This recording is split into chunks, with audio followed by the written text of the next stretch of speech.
Welcome to the Mom and Mind podcast. I'm your host, Dr. Kat.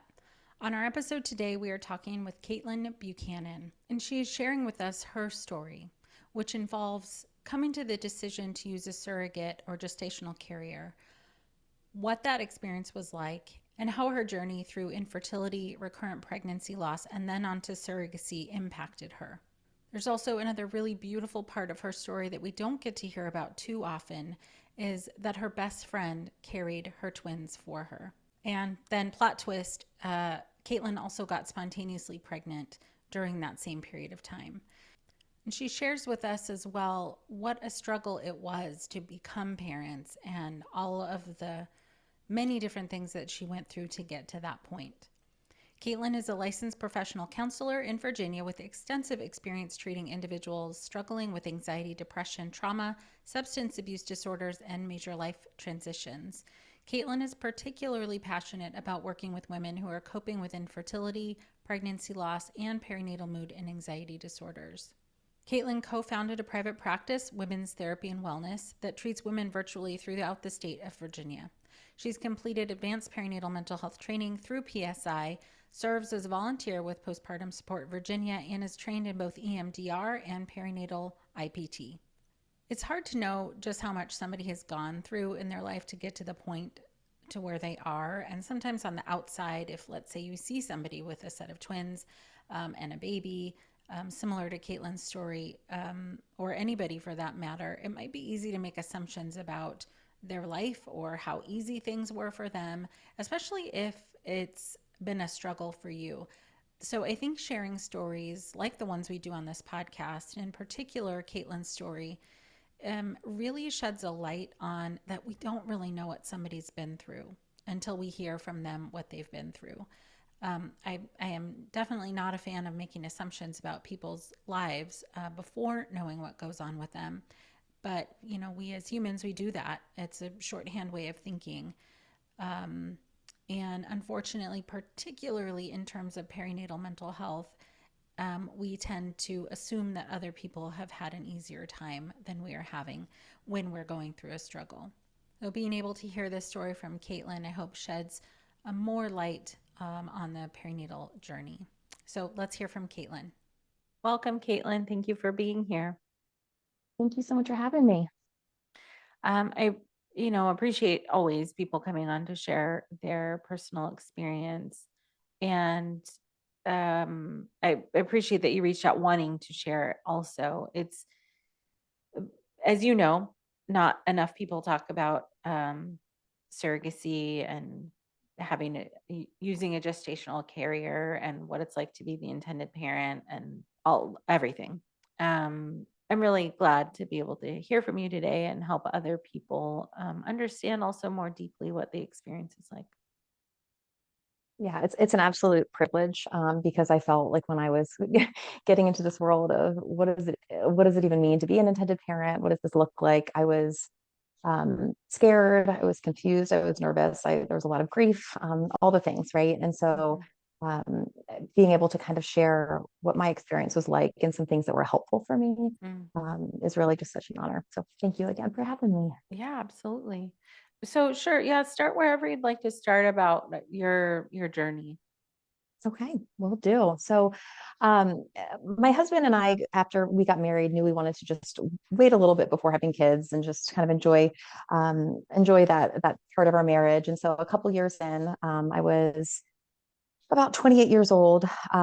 We decided, all right, it's time. And I knew from when I was an adolescent that something was off. I never really got periods. And a gynecologist had told me that, perhaps you have PCOS. So we knew that it was an option, a possibility that there could be some difficulty. After about 6 months of trying, I met with my OB and, she said, here's some Clomid, try it out. And if it doesn't work, then here's a great reproductive endocrinologist you can meet with. The problem was that I never got a period and she really didn't have the bedside manners and just kind of shooed me along and made me feel a little bit like I was maybe being ridiculous or, it's only been 6 months. But I just knew, like, I knew there was something and I needed more help. So fortunately, my insurance did approve me to meet with a wonderful fertility clinic here in the DC metropolitan area. went with the doctor, and he told me then that it would probably take about 6 months for me to get pregnant. I think that after, year 3 or 4 or 5, you regretted making that statement. But we jumped right in, into some medications, IUIs. We did 3 or 4 IUIs. Ultimately, because I had, they think PCOS, it's still not 100%, but because of my difficulty getting a period, but also I made lots and lots of eggs. IUIs just were really tricky for me. So they moved me into doing IVF, and I had a great result, tons of eggs. They all fertilized, most of them fertilized. And so I thought, this is it. Like, this is my golden ticket. We've got all these embryos. They're great. Let's move forward. First one ended up in a chemical pregnancy. And did another transfer. And the second one, we saw the heartbeat, not once, but twice. Went in for our third appointment, which we thought was going to be our graduation appointment, and there was no heartbeat. And that was one of the really the lowest points, I think, of our journey, which would later, result into many more miscarriages. But it was that time that I realized, like, this is not a sure thing. People talk about IVF, and they talk about, oh, you get embryos in your age and so on and so forth, and you can become a mom. And while that's true for many people, that is just not accurate, for everyone. There's a lot that it takes a lot more. So we ended up deciding to have the embryo tested or the baby tested, and realized that he had Down syndrome. It was a little boy. And after that, I was really having a hard time. And I remember going out to dinner with my very best friend, Erica, and she sat across the table from me, and I was just, distraught, and I don't know what to do. Do we, test the embryos that we have remaining? And she was so supportive, as always. And then offered and said to me, just so you know, if you ever need it, I will carry your children for you. And I remember my response was, first of all, like, you are the most incredible human being in this whole world. Like, who says that to, a best friend over a mojito, right? Yeah. And then second of all, I was taken aback almost. And I was like, what? Like, I can't carry a pregnancy. Like, I just got pregnant twice, like, so I couldn't help but feel a little bit offended is the right word, but I was taken aback. And, I was like, thank you. I love you. And I am going to keep trying.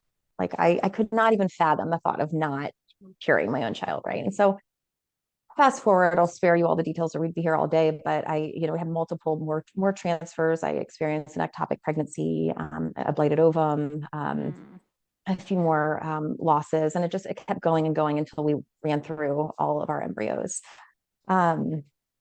For whatever reason, I wasn't ready to take her up on this offer. And Erica was just there on the sidelines. She's like, let me know, when it's time for batter up, I'm here. I'm here for you. Which I realize is, I'm what a gift to have someone like that to offer that for you. But ultimately, I ended up deciding to have another egg retrieval once we went through all of those embryos, tested all the embryos again. Had lucky enough to have multiple. Was hospitalized for severe over hyperstimulation syndrome. Can you tell people what that is? Yeah. So what that means is, when you are on all of these medications, a lot of they do all kinds of things to your hormones, right? And what the medications that I was taking were doing was to help me to get as many eggs as possible. Generally speaking, you're only supposed to be releasing 1 egg per cycle. Here I had 38, 39 eggs that were retrieved. And when they removed all of the eggs, there was a considerable amount of fluid left. And I am not a doctor, so I could be there's a lot more, technical terms, I'm sure, for all of this. But I had incredibly painful, I was just completely swollen. I looked like I was several months pregnant. They determined that possibly one of my ovaries had twisted. As a result, it was a really awful experience. And I remember, my husband was with me in the ambulance, and my mom followed me in the car behind. And when we got to the emergency room, she looked at me and said, "You're not doing this again. Like, enough's enough, Katelin." She's a nurse and thought I had a pulmonary embolism. She knows too much about medicine, and so we realized at that point that this is it. Like, I've done the retrieval. I'm not going through this anymore. It had been years of me going through loss after loss after loss. And, even when an embryo wouldn't take, when I wouldn't get pregnant, that's still a loss. There's so much, disenfranchised grief related, that goes along with infertility and pregnancy loss. So ultimately did a few more transfers, and then decided I needed to stop. I had a few very good friends that just said, Katelin, we can't keep seeing you go through this. My husband, who is just incredible, who was very much of the mindset, this is your body. I'll keep going as long as you want to. And like at some point we really, we have this incredible offer if we even want to go that route. So what's the time span that So this was about 5 years mhm. of us going through this.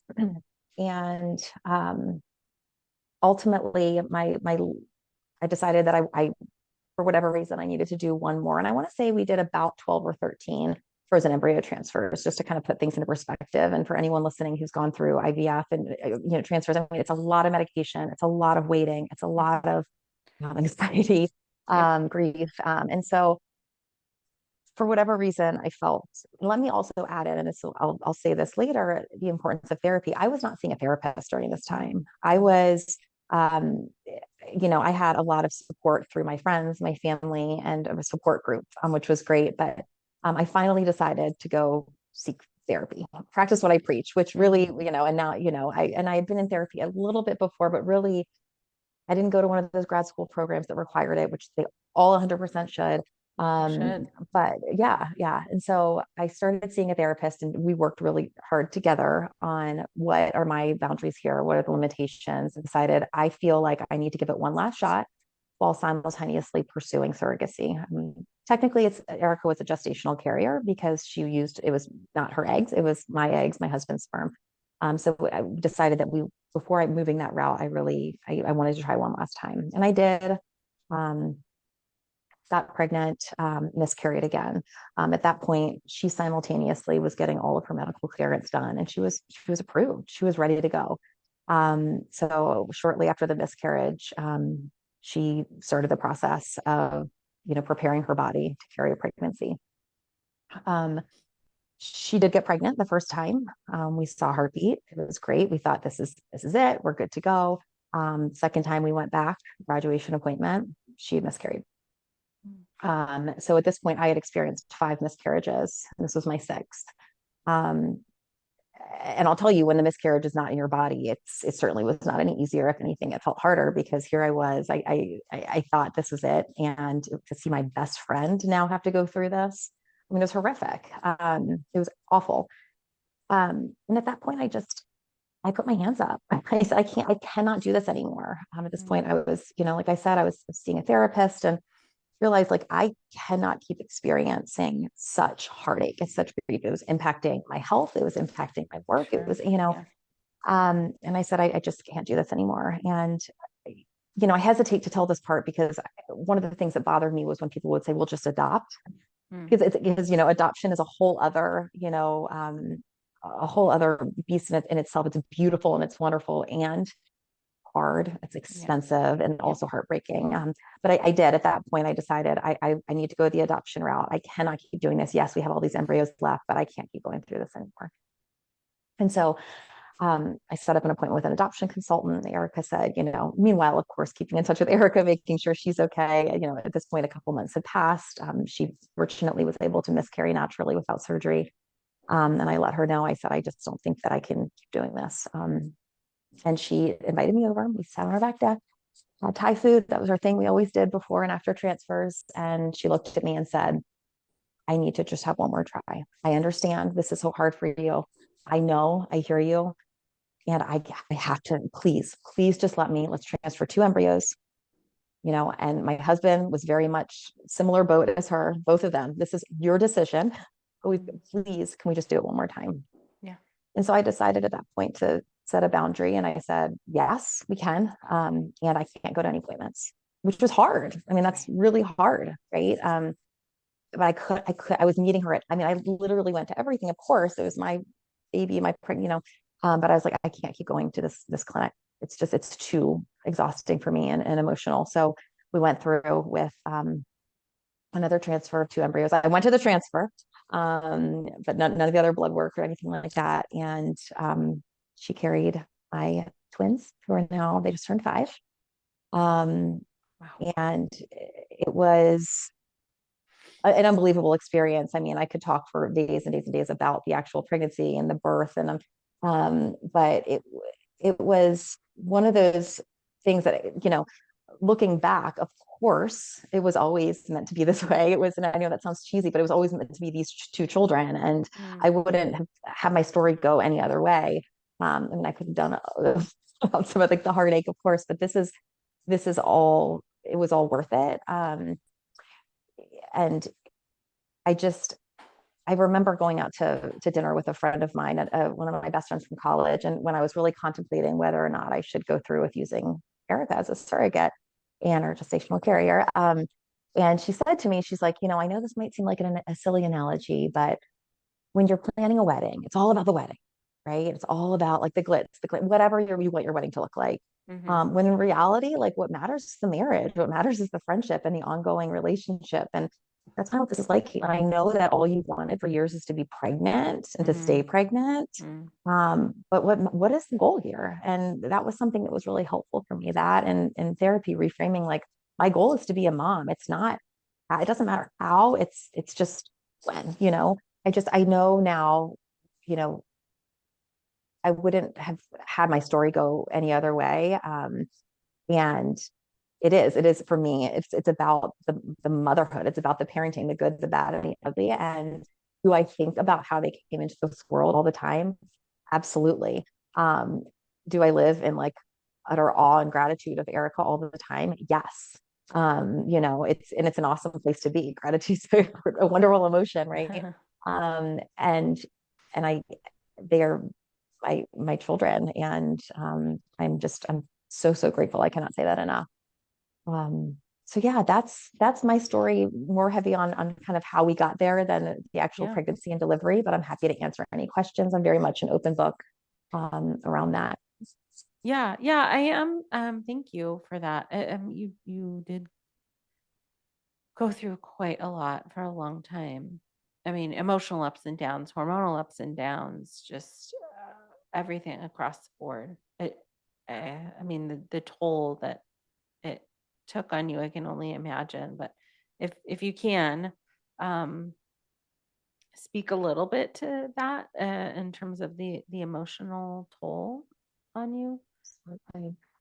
Absolutely. Oh my gosh, the emotional toll. It's almost like I look back on that as a like totally different life, part of my life. And Right. Right. emotionally, I was incredibly anxious.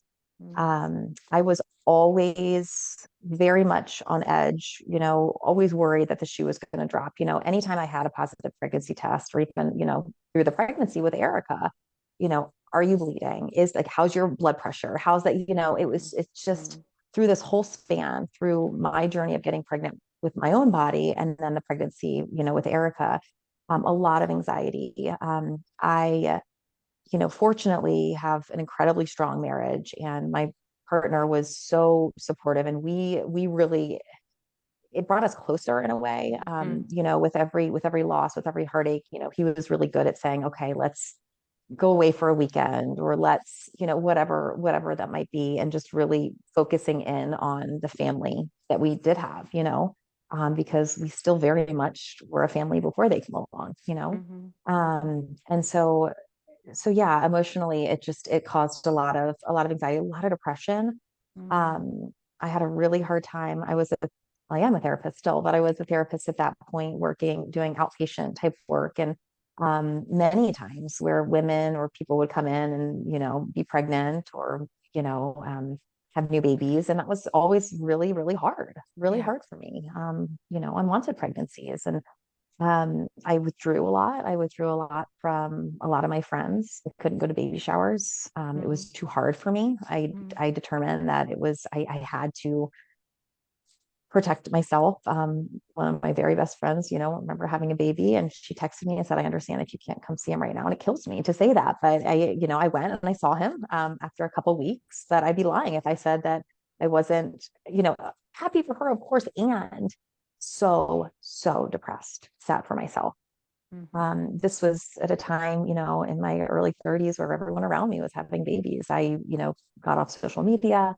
Um, and really just withdrew and confided in a small handful of people. And I needed to do that, I think, to protect, to protect my mental health. But fortunately, like I said, I finally got into therapy. That was incredibly helpful. Yeah. Um, I joined a Resolve group, which for anyone listening going through infertility, please check out Resolve and go to your local Resolve support group. I am pretty confident like I wouldn't be a mom if it weren't for them and Erica, obviously. But being able to that was my outlet because I didn't feel safe or comfortable, in a lot of different areas of my life to go to talk about all of this. Well, thank you for sharing that part of the journey, because, I don't, well, I think for people who haven't gone through anything like that, it's hard to fathom what it feels like. Um, and that's a long time to feel, that bad. Emotionally, just in terms of the emotional process, but also all of the grief that you're describing as well. But um, there's no, like, how do you get, well, let me restate that. Like, does it feel like you're ever going to get out of that When I was in it, when you were in it?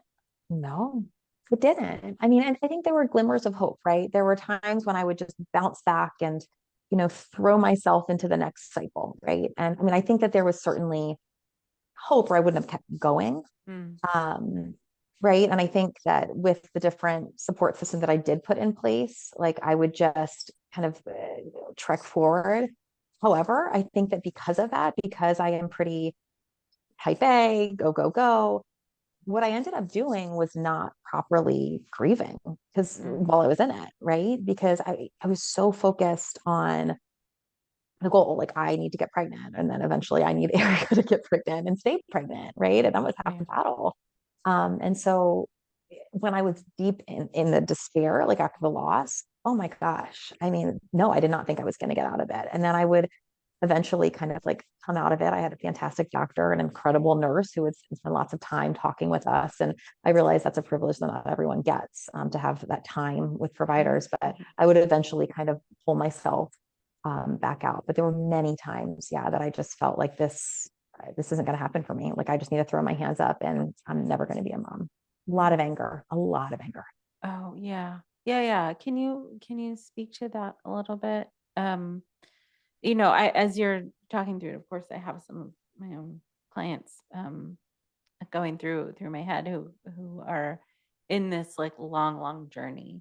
And that is, the anger seems to be something that people want to talk you out of the most. Like, be grateful and all this other BS Mm-hmm. and whatever. Oh my God, such BS, such BS. In fact, I love you, honey. I'll tell a story real quick just to explain this, to show this, even the best intended, right? My husband, I remember I was so upset. I was so angry. And she's this eternal optimist. And I remember him saying to me, like, it's going to be okay, Katelin. We're going to get through this. Like, you're so strong. We're so strong. You're meant to be a mom. We're going to get through this. And I remember losing it on him and Yeah. screaming and like, I don't want to be okay right now. I don't want to be okay. Like, let me just not be okay. Let me be Yeah. angry. And I think that that's so important for Uh-huh. going in any situation, infertility or surrogacy, pregnancy loss or not. It's just like allowing that space because I think that so often anger is just, shoved aside. And it's like, well, Yeah. we got to, I think it's very valid in my situation and for anyone going through this to feel angry, to feel my body's betraying me. Hmm. I'm supposed to be able to get pregnant and I want to be a mom. I've, wanted to be a mom. What did I do wrong to deserve this? Mm. Hmm. What did I do wrong? And I remember Erica, will never forget this berating nicely, respectfully, as much as you can, our reproductive endocrinologist after she miscarried and said, what the hell is going on? These are like the nicest people. All they want is to be his mom. People get pregnant all the time when they don't want to. This isn't fair. And her yelling too. I mean, she Yeah. was angry for me. Yeah. And so I think a lot of people were frustrated by the situation. And yeah, it was incredibly angering. So to answer your question, Dr. Kat, I think that it's a very normal emotion and that you're exactly right. People all the time are just like, well, at least you have your husband, or at least you can get pregnant, at least you could adopt, at least you have at least. embryos. And that's like my biggest piece of advice is just like don't start with a sentence with words at least. Right. If you're Yeah. talking to Right. someone about Right. this. Yeah. You'll You lose know, them so quick. yeah, yeah, That's yeah. I mean, and you were also talking. Thank you for talking about the anger. It's really really important. Um, it's just such a real part of the process. yeah, And the other thing you touched on is all of the grief that you could um maybe attend to a little bit, but then you have to, get ready for the next thing, whatever it is, the next cycle, the next round of medication, the next. So in terms of the grief, did you I'm curious, like how do you feel like you were able to deal with it? yeah. Whatever that means. Great. I think, a few things. I ultimately I ended up spontaneously getting pregnant when the twins were 2.5 years old after being told I would never get pregnant, or stay pregnant on my own. And I never was able to, right? And so the fact that I got pregnant was completely shocking and wonderful and terrifying. Mhm. Um, After I gave birth to my son, I experienced some pretty severe postpartum anxiety. Mhm. And at that point, I knew that I needed to get back into therapy. And I met with an Mhm. unbelievable therapist when I was living out in San Diego. And she worked with me a lot. We did EMDR. Mhm. We did some, internal family systems work. We did just a lot of just grief work around what I had been through. And that Mhm. was, I mean, I get full body goosebumps just thinking about the work that we did together. That was so healing. And, it's never too late to do work to cope with loss and grief and all the things. And, I realized that through my pregnancy, I was this tightly wound ball that I didn't breathe. I mean, I breathed, obviously, Oh, but sure, yeah. because I was so scared, and it's so that was one way, was through therapy and to really be able to reprocess Mhm. all of the losses. Um, I think also journaling and writing. I spent a lot of time writing out my story with no intention to do anything with it other than to Mhm. just write, Mhm. and getting it, creating some space between my thoughts and these words on pen and paper. And that was really helpful for me as well. And then, like I said, just talking with friends and going to these support groups. I think I was dealing with it a little bit here and there. Mhm. Like I had people that held space for me in a safe way to be able to process the losses. But I think that the actual real work in terms of decreasing the distress around ultrasounds, around loss, around uncertainty, that was done through some more trauma work. Mhm. Right. So, and do you find this to be true with the people that you support also that that grief processing gets delayed, um, sometimes very far out into the future, like until everything's okay? Yeah, You know what I mean? Like, finally you absolutely. can, like, you don't have to worry or be on top of anything or whatever, and then you start to really feel it.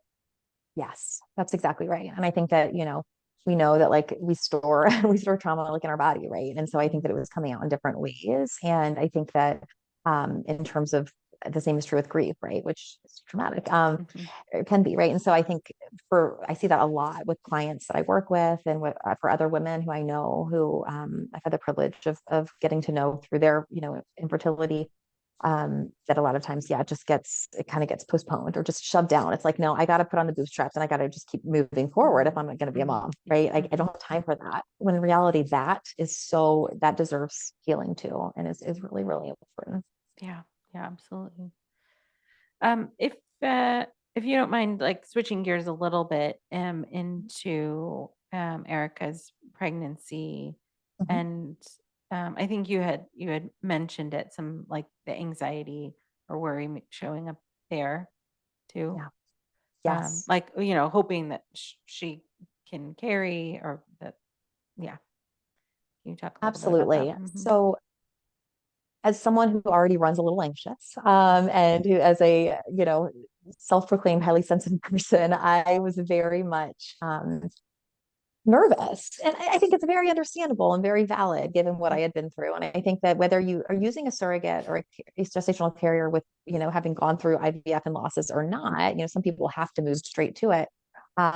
It's hard when you've got your child growing in someone else's body, and I realized too that it was such a privilege to have someone do it for me who I knew. And, there's amazing people out there that do it through agencies, so on and so forth. But regardless, having the pregnancy in someone else's body was really, that was hard, and there's a lot of grief, associated with that too, of course, too, right? Like, the first time that she felt the baby's kick and those kinds of things. And um, that fortunately, again, I was able to, really talk about and process in therapy, and also with Erica. I mean, we have a very open, very close relationship. She's like a sister to me. And openly communicating, like when the baby kicks, I want to know, like I want to feel, I want to, and if you're having any issues, like she had spotting, I remember around 19 weeks, and that was horrific. And we had a policy, a protocol in place where she, if there's any issues, you always call OB first, then you call me, and she did. And fortunately, babies were fine. And, but yeah, it was really, it was hard because I wanted to make sure, of course, that the babies are okay and also that she's okay. Right. But with a really awesome team and incredible open communication between the two of us and our husbands, we were able to always just kind of stay on the same page. And I never felt like I couldn't communicate what I was feeling to her. And she knows me. I've known her since we were born. I mean, Oh. so she knows how I am, and she was really wonderful at always, just making sure I know. It didn't help. I lived 3,000 miles away during the pregnancy. I was in San Diego and she was in Virginia. I have since Oh. moved back to Virginia. But so we were doing, all of this virtually. Once she was 9 weeks pregnant, I moved. So it made it hard, but also in a way, maybe perhaps allowed some space for me to kind of just nest a little bit in our new home before, moving back when the babies were born. Oh, yeah. Yeah, for sure. So then you were able to be there for the birth. Mm-hmm. I was. My son, little stinker, he flipped right at the end. So she had a C-section. And so originally we did not think that I would be able to be in the room, I'm sorry, that my husband would be able to be in the room. A lot of ORs will say only one support person. Her husband is a saint and said, I don't need to be in there. You can be in there, Katelin. And then at very last minute, um, my husband was allowed to be in the room too. So we both got to be there when the twins were born. Wow. Well, so I'm thinking of, questions that people who are listening might be having. And I guess, yeah, I mean, people have curiosities. And what are the things that you kind of questions you get about the birth and what it's like to, be kind of in that waiting period? Yeah. Yeah, I think, a lot of times people will ask, how do you prepare for that, right? How do you even know what to expect when you're in the room? And for me, I think the idea of front loading was really important, of being like preparing myself and learning from others who had gone through surrogacy, connecting with others, that little things like making sure that the nurse knows that you want to be the one to receive the babies, to have skin on skin, having that very upfront, that I am the intended parent. That's what parents of, babies who are born via surrogacy and gestational carriers are called. So we want, and the hospital was amazing. They have, seats set up for us, and we got to hold the babies immediately and do hours of skin to skin. Um, I was prepared, fortunately, with a therapist who knew of the surrogacy world, that these babies would not have our names on it, and that I think can be really jarring to people if you're not prepared that your baby is not going to have your name, depending on the state you live in, you may have to adopt them back and do paperwork and go all through that. And I was prepared for that. So while that might sound like, whoa, to some people, it didn't matter because I knew going into it, and I knew that it didn't change anything in terms of my connection with these children. But yeah, So who is walking you through that, like to understand all of these intricacies? yes. So a few people. I again, like I mentioned, I had a therapist who was was trained in this and specialized in surrogacy, which was incredibly helpful. And then I had also one or two people who had gone through surrogacy ahead of me who I connected with and would talk about all of this with. And so really just a few trusted people that I could get information from, because there was so much that I didn't even really think about, you know. Sure. And then also our clinic required that we meet with a social worker before moving forward for clearance, and that should be a requirement with all clinics. And our social worker was fantastic and kind of talked about a lot of these intricacies as well, and just what to be aware of, what are the expectations on both ends, between myself and Erica. And that was really helpful too. And a lot of this was just ongoing open communication and just managing expectations. Yeah, definitely.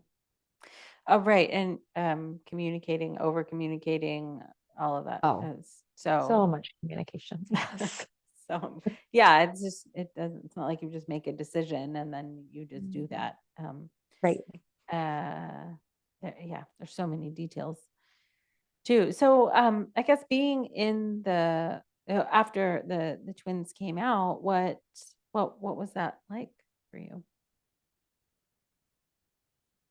Oh my goodness. It was incredible. It was really unbelievable. And I bring myself back there and I'm having like a full body, like visceral reaction. It was so unbelievable that we're there, because I got to tell you, I still, the further the pregnancy went along, the more confident I felt that this was going to result in me being a mom and to a live babies, at least, Mhm. but when they came out, there was just so much joy in the room. And I think we were really blessed with a very trauma informed team who was very supportive and aware of our situation. And but it was incredible. It was myself and Patrick sitting right at Erica's head, and she was just glowing and smiling in her beautiful, incredible self. And then they let Erica go. They wheeled her off into recovery with her husband, and then my husband and I went and got to sit in a room with the twins on our chests for hours. We had a pretty magical experience, and I realize it is not normal, but they even put us in two hospital rooms that were joined in the middle, and we got to stay in a hospital room for days. That's cool. They let me have a hospital bed. They treated me just like I had given birth. It was really unbelievable. And we had coolers with food and drinks in between, and we'd go back and forth, and Erica could do skin to skin until her milk came in. And then she pumped for me for 4 months. Like Holy wow. I mean, she's literally an angel, but there's no but. She's just an angel. And so yeah, so afterwards, it was amazing, because we got to just be with these two children who had worked so hard, have been through so much to have. Um, yeah, Whoa. incredible. Yeah, that's pretty amazing. How did Erica, I mean, it sounds like you guys are so close and had communication throughout. Did she talk to you about what it was like for her, the birth and the early postpartum?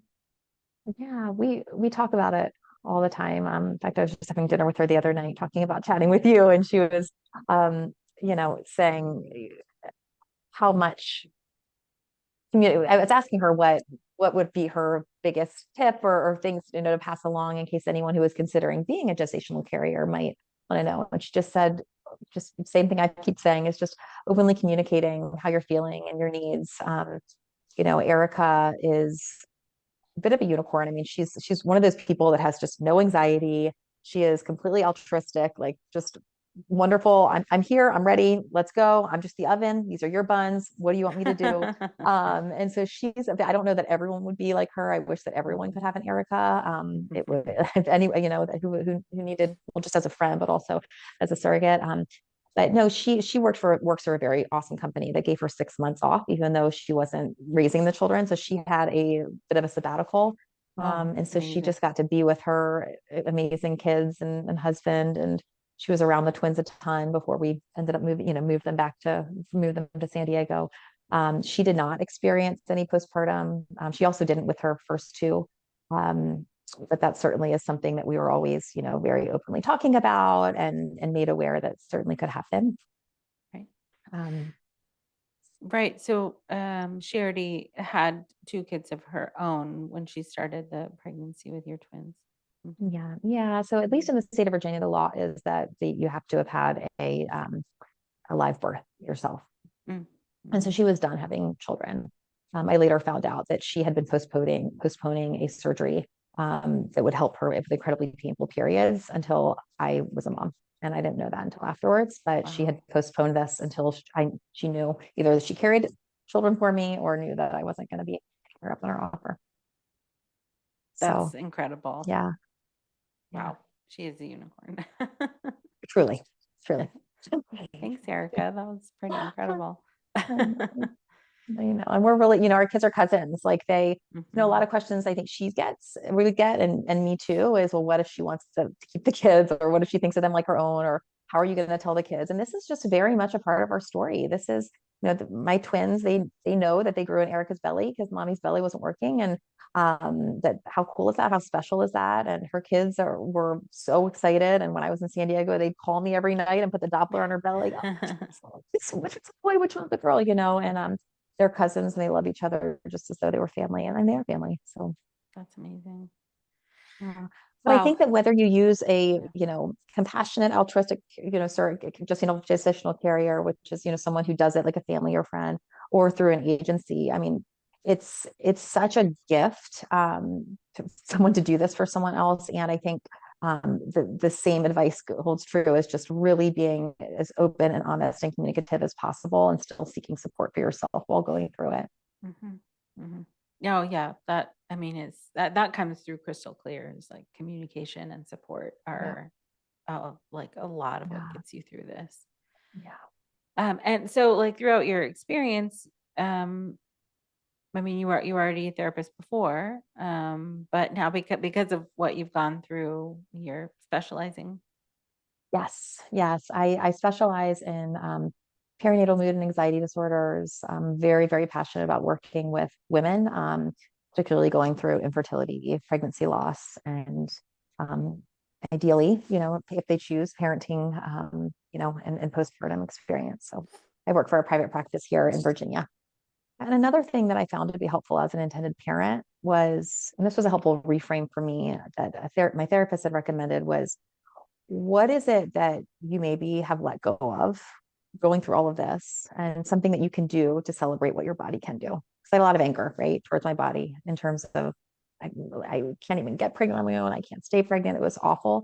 And for me, it was running. I had given up the joy that came along with running. And so for me, it was, I trained for a half marathon in Georgetown.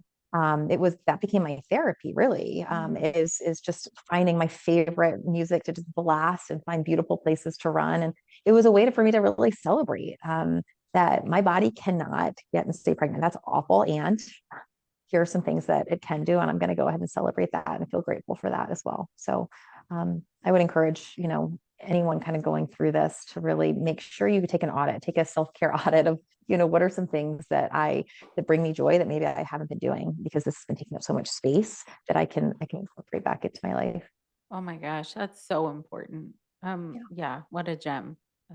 Thanks for sharing that. And for sharing all of your story. I mean, of course, we didn't get into every single detail, but it's I think especially for people who are in the middle of this struggle, it is you don't necessarily know how your story is going to pan out and what's going to happen. But just to know that, from sharing your story and from hearing that you do get through in some way, whatever that is, it's just hopefully that, well, I know that your story will help so many people. And you don't have to do it alone. This is nothing to be ashamed of. And you deserve support. You deserve community. You deserve Yeah, um, to have all your feelings held and validated. absolutely. But Yeah. thank you so much, Caitlin, for coming and sharing, and just appreciate you sharing your story. Thank you so much for having me. I appreciate it. If you'd like to get connected to Caitlin, you can go to her website, WTWVA.com, for women's therapy and wellness in Virginia. For anyone else out there struggling with perinatal mental health conditions, please know that you're not alone. And in order to help everyone that I can possibly reach, I've created a series of online courses that are easily digestible on demand, self-paced that you can find on my website, wellmindperinatal.com/online courses. They're pretty easy to use, and it's me just talking with you about stuff that I know to be helpful and that I know to be helpful to many, many other people. So know that you can go there for additional support. And as usual, share this episode, please, with somebody who you know could benefit from this. In particular, if you know of someone who's going through a surrogacy struggle, infertility struggles, or any other part of this episode that might resonate for somebody that you know. The more people that we can let know that they are not alone, the healthier and happier we will all be. Thank you so much for listening. Until next time.